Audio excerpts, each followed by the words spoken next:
নমস্কার বন্ধুরা, সবাই কেমন আছেন? আশা করি ভালো আছেন। আমি নীলিমার ভালোবাসা রান্নাঘরতে সবাইকে স্বাগত জানাচ্ছি। আজকে আমি একটা নতুন রেসিপি নিয়ে এসেছি। এই দেখুন রেসিপি। বলুন তো এটা কি রান্না করেছি বলুন। আপনারাই বা কি করে জানবেন?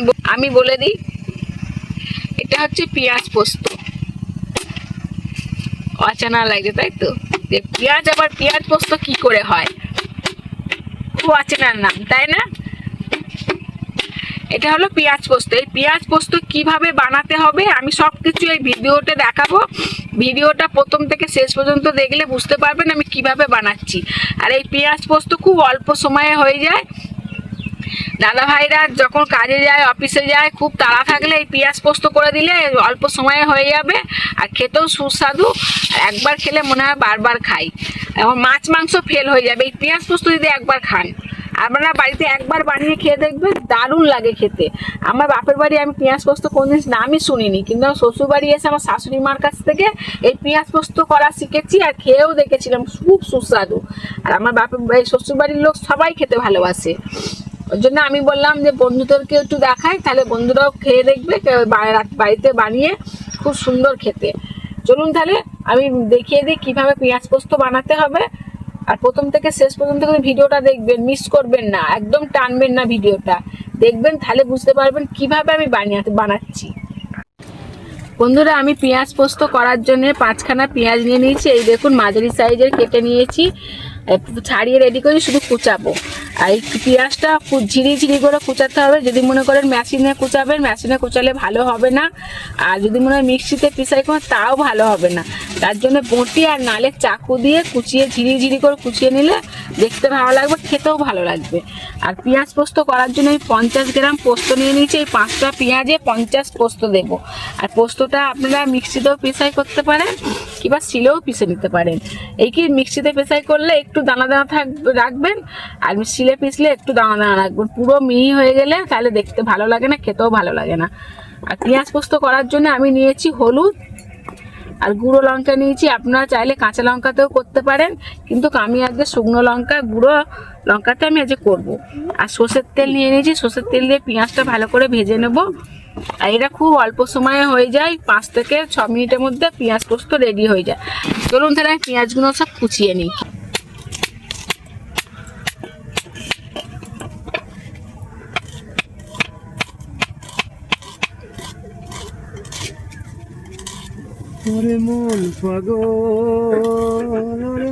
আপনার দাদা ভাই আবার গান করছে। আপনাদের দাদা ভাই আবার গান করছে।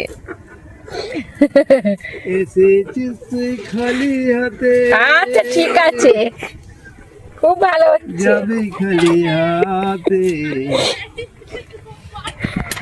এই দেখুন বন্ধুরা, আমি পেঁয়াজ কুচাচ্ছি, দেখুন কত সুন্দর ঝিরি করে। এই দেখুন এইভাবে কুচিয়ে নিতে হবে। যত কুচনো ভালো হবে বটিতে, তত খেতে সুস্বাদু লাগবে।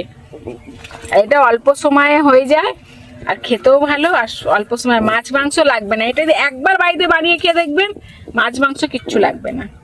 বন্ধুরা, এই দেখুন আমার পেঁয়াজ কাটা হয়ে গেছে, আর কি সুন্দর ঝিরি করে কেটেছি। দেখুন এরকম ঝিরি করে কাটতে হবে, নাহলে দেখতেও ভালো লাগবে না, খেতেও ভালো লাগবে না। ওই জন্য ঝিরি করে কেটে নিতে। আমি কেটে নিয়েছি। এবার চলুন তাহলে উনুনটা জেলে দিই। বন্ধুরা, আমি উনুনটা জেলে দিয়েছি, কড়াটাও গরম হয়ে গেছে। আমি এখন সরষের তেল দিয়ে দিচ্ছি পেঁয়াজটা ভাজার জন্য। পেঁয়াজগুলো দিয়ে দিচ্ছি।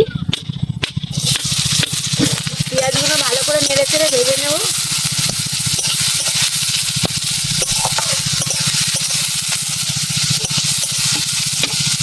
স্বাদের জিনিস লবণ, আমি লবণ দিয়ে দেবো। স্বাদ মতো লবণ দিয়ে দিচ্ছি, আর দিয়ে দিচ্ছি হলুদ।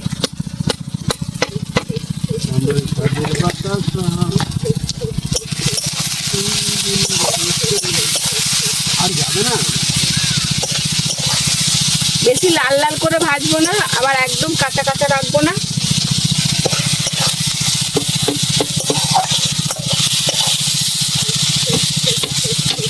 এই দেখুন বন্ধুরা, আমি হালকা করে ভেজে নিয়েছি। এই দেখুন হালকা করে ভেজে নিয়েছি। এবার আমি পোস্তটা দিয়ে দেবো। এই দেখুন পোস্তটা দিয়ে দেবো, 50 গ্রাম পোস্ত আমি দিয়ে দিচ্ছি। একটু ভালো করে নেড়ে চেড়ে নেবো। আমি টিফিন বাটি 2 বাটি জল দেবো। 1 বাটি দিলাম আর 1 বাটি দিলাম। এই দেখুন আর 1 বাটি দিচ্ছি, বেশি জল দিতে লাগবে না।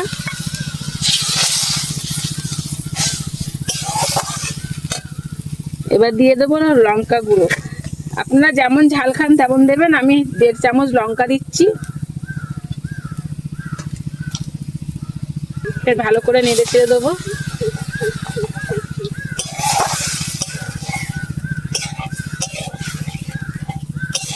এবার ফুটলেই আমি নামিয়ে নেব।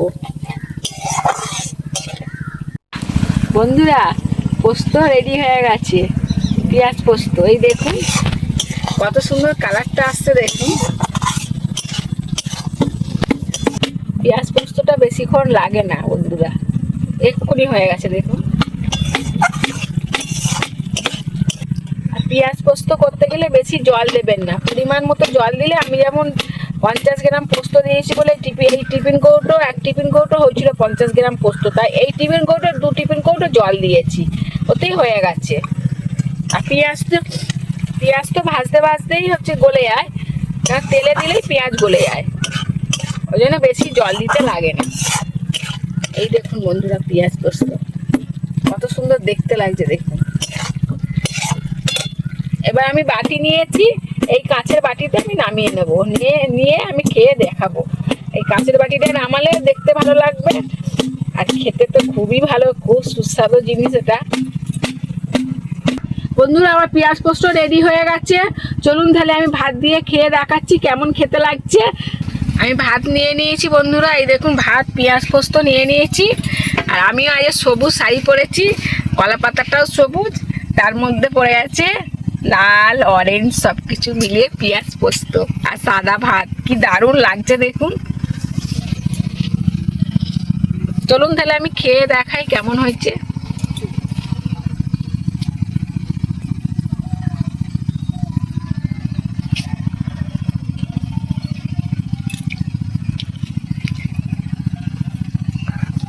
দারুণ হয়েছে খেতে, দারুণ। বারবার বলছি, একবার বাড়িতে বানিয়ে খেয়ে দেখুন, একবার খেলে বুঝতে পারবেন কত সুন্দর খেতে। চলুন তাহলে আগামী ভিডিওয় আবার দেখা হচ্ছে, টাটা।